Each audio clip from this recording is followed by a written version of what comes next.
इस समय पर पूरी तरह से लोगों को मोटिवेट कर रहे हैं कि चिंता मत करो प्रोटेस्टर्स, आपके ऊपर अमेरिका ने नजर बनाए हुए है, कुछ भी होने नहीं देंगे, आप प्रोटेस्ट करते रहिए, हम आपके साथ हैं। और इसी के चलते, अमेरिका के समर्थन के चलते, ईरान में जो खमेनेई के खिलाफ जनता है वो सड़कों पर काफी तेजी से उतरी हुई है और वो लगातार फ्री ईरान करके डिमांड कर रही है। और तो और उन प्रोटेस्टर्स को ईरान की सत्तारूढ़ पार्टी के द्वारा निशाना बनाया गया, जिससे लगभग 12,000 लोगों के मारे जाने की सुर्खियां हैं। हालांकि ये नंबर अलग अलग जगह पर अलग अलग है। अमेरिका खुद इन्हें 800 से 2,000 मानता है, इजराइल इन्हें 5,000 मानता है, लेकिन कुछ लोगों का कहना है कि ईरान ने लगभग 12,000 प्रदर्शनकारियों को गोली मार दी। इसके बाद ही ट्रंप से अपेक्षा की जा रही थी कि प्रदर्शनकारियों को बचाने के लिए ये आएंगे, और यही कारण था कि तमाम प्रकार की ईरान से जाने वाली फ्लाइट्स रोक दी गई थी।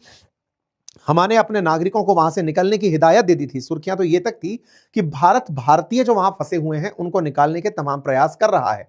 यूके, इंडिया, इटली, स्पेन अपने सिटीजन्स को वहां से तत्काल प्रभाव से छोड़ने का आह्वान कर रहे हैं।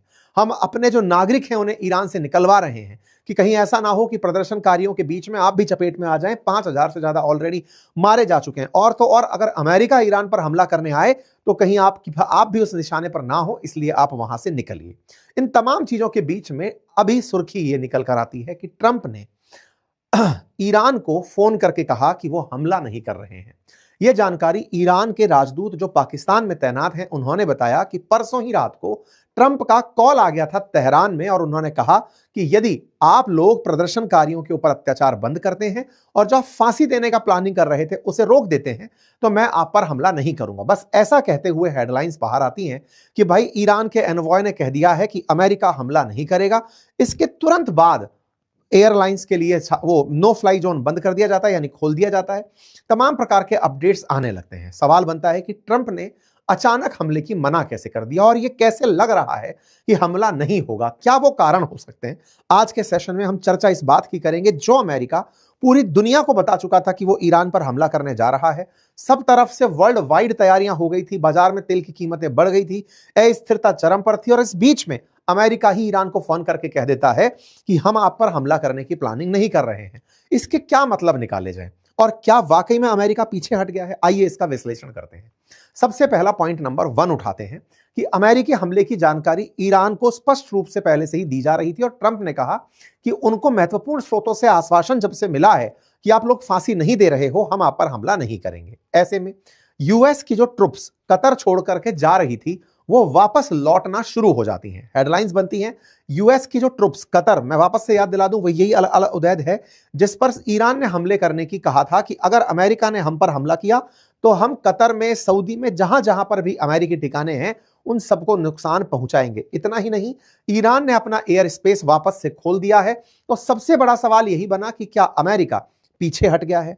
क्या अमेरिका ने इनके सहयोगी देशों की वजह से या ईरान की तरफ से कोई प्रेशर टेक्निक अपनाई गई जिससे पीछे हट गया है? यह सवाल इसलिए बड़ा हो रहा है क्योंकि आप सभी को मैंने पिछले लेक्चर में भी एक जानकारी दी थी और कहा था कि गल्फ कंट्री लगातार अमेरिका से रिक्वेस्ट कर रहे हैं कि प्लीज आप ईरान पर कोई एक्शन मत लीजिएगा।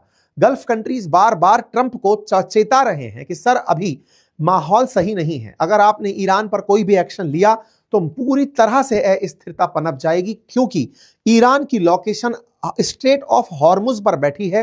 अगर गल्फ काउंसिल के मेंबर्स जो राष्ट्र हैं वो कोई भी एक्सपोर्ट करना चाहते हैं तो वो स्ट्रेट ऑफ हॉर्मुज से होकर होता है। अगर ईरान पर हमला होता है तो स्ट्रेट ऑफ हॉर्मुज पूरी तरह बाधित होगी और उसके बाधित होने से एक्सपोर्ट बाधित होगा। और ऐसा पहले भी हुआ है। ईरान ऐसी चालबाजी चलता है कि वो अपने सहयोगियों को यमन से, सीरिया से, इराक से बोलकर दुनिया में अशांति फैला सकता है। ईरान उतना कमजोर नहीं है जितना वेनेजुएला था, उसको वैसे एस्टिमेट ना करें। यह जब आसपास के देशों के द्वारा ट्रंप को सूचित किया गया, कहा गया कि सऊदी ने तो बाकायदा लॉबिंग की है अमेरिका में कि साहब आप समझिए, पिछली बार भी जब आप लोगों ने ड्रोन स्ट्राइक करवाई थी तब भी हमारा प्रोडक्शन रुक गया था।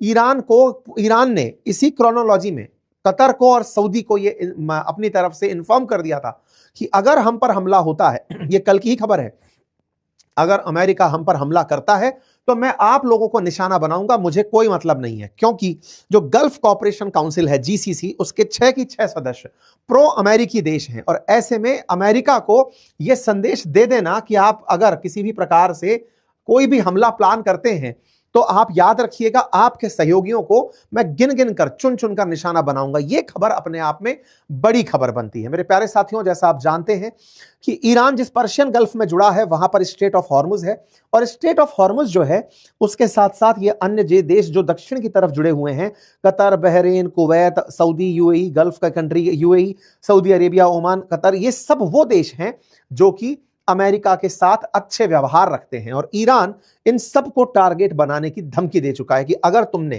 किसी ने भी यहां पर अमेरिका को हम पर हमला करने दिया तो हम अमेरिका तक नहीं जाएंगे, हम तुम पर आएंगे। और ईरान ने जो ये टेक्निक अपनाई, इसके चलते ही सऊदी तुरंत पहुंचा अमेरिका के पास, लॉबिंग की। लॉबिंग वही जो पाकिस्तानियों ने की थी ऑपरेशन सिंदूर के समय, 44 टाइम कॉल करके कि हे अमेरिका हमें बचा लो, बिल्कुल वैसे ही इन लोगों ने लॉबिंग की। और लॉबिंग के माध्यम से ये लोग अमेरिका तक पहुंचते हैं, कहते हैं सर आप ईरान पर फैसला करने जा रहे हो, समझ में आता है, लेकिन इससे जो सबसे ज्यादा मुसीबत खड़ी हो रही है वो सऊदी की हो रही है। बोले क्यों? बोले सऊदी अभी दुनिया के लिए खुला है, लोग अपने निवेश के लिए आ रहे हैं, ये वो क्षेत्र है जिसे लोग स्थिर मानते हैं, यहां पर कोई युद्ध नहीं है, किसी प्रकार का निवेश को संकट नहीं है। अगर ईरान में अस्थिरता आती है तो निवेशक ना तो दुबई आएंगे, ना अबू धाबी आएंगे, ना कतर के दोहा आएंगे, ना सऊदी के दोहा, सऊदी के अंदर आएंगे, कहीं पर भी निवेशक नहीं आएंगे। इससे हमें बहुत दिक्कत हो जाएगी। सर रोकिए, आप ईरान पर कोई एक्शन मत लीजिए। स्ट्रेट ऑफ हॉर्मुज ईरान कभी भी बाधित कर सकता है, पूरी दुनिया का तेल प्रभावित हो सकता है। यहां से अगर रास्ता इसने बैन कर दिया तो एशिया के 82% ऑयल की जरूरत इस रास्ते से पूरा होती है। $600 बिलियन का सालाना तेल इस स्ट्रेट ऑफ हॉर्मुज से होकर जाता है। अगर ईरान ने इस रास्ते को बाधित कर दिया तो सर हमारा एक्सपोर्ट रुक जाएगा, आप मारने इसको जाओगे, मर हम जाएंगे। आपसे रिक्वेस्ट है डोनाल्ड ट्रंप, आप भी रुक जाइए। ईरान की धमकियां काम आई और अमेरिका रुक गया। जीसीसी देशों की समझाइश अमेरिका के काम आई, इसी के चलते शायद ये हुआ। अब एक और अपडेट निकल कर आता है और वो ये कि प्रदर्शनकारियों को ईरान के रिवोल्यूशनरी गार्ड अब मारना बंद कर दिए, उसकी जगह इन्होंने तरीका अपनाया। तरीका यह अपनाया, असल मायने में ईरान का बॉर्डर साझा होता है इराक के साथ, और इराक में भी शिया मुसलमान प्रचुरता से पाए जाते हैं। ईरान भी शिया मुसलमानों का गढ़ है। ऐसे में यहां से, इराक से अपने समर्थकों को, या फिर जो ये कहिए कि शिया मिलिशिया हैं, उन्हें बुलाने का ईरान ने आदेश दिया। और हुआ ये कि इराक से बड़ी मात्रा में प्रोटेस्टर्स को खत्म करने के लिए भाड़े के लोग बुलाए गए, और उन भाड़े के लोगों को बुलाने के लिए बकायदा 50 से अधिक बसेस गई, जो ब्लैक शर्ट में लगभग 50-50 लोगों को लेकर आई बॉर्डर एरिया से। वो सब की सब एक जैसे दिख रहे थे।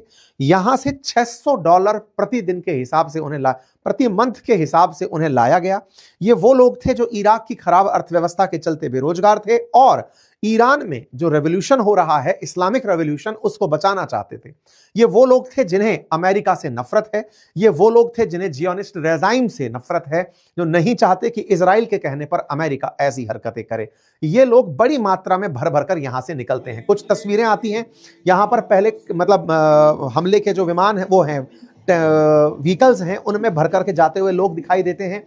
किस प्रकार से यहां पर सैनिक जा रहे हैं, तस्वीरों में दिखाई देते हैं कि ये सब लोग बदल बदल के वेशभूषा, सेना के रूप में नहीं बल्कि अपनी एक अलग पहचान बनाकर दिखाने ये गए हैं कि हम धार्मिक यात्रा पर जा रहे हैं, बॉर्डर क्रॉस करके ईरान में एंट्री करते हैं। उद्देश्य प्रदर्शनकारियों को भीड़ में घुस करके मार देना। यह नंबर वाकई में हजारों में है। ऐसा मैं क्यों कह पा रहा हूं?